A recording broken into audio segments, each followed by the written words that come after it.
How to delete contact poster on iPhone. Hello everybody and welcome back to our channel. So let's get started without any further ado.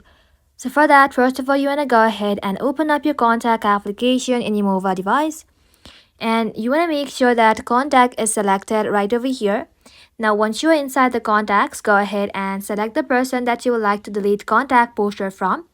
So go ahead and select the person. And now you'll find contact photo and poster. Go ahead and tap onto it. And then you simply want to go ahead and swipe up. Now you'll find a trash icon. Go ahead and tap onto it. And then simply tap on delete contact photo and poster. Tap on to delete. And just like that, it will be deleted. Once it is deleted, simply tap on done at the top right corner. And once you're done, simply tap on done again. And that is simply how you can do it, guys. But if you want to delete your own contact poster, go ahead and tap on your card, tap on contact photo and poster, and then simply tap on edit. And simply swipe up and then tap on delete again. And just like that, you'll then be able to delete your contact poster on iPhone.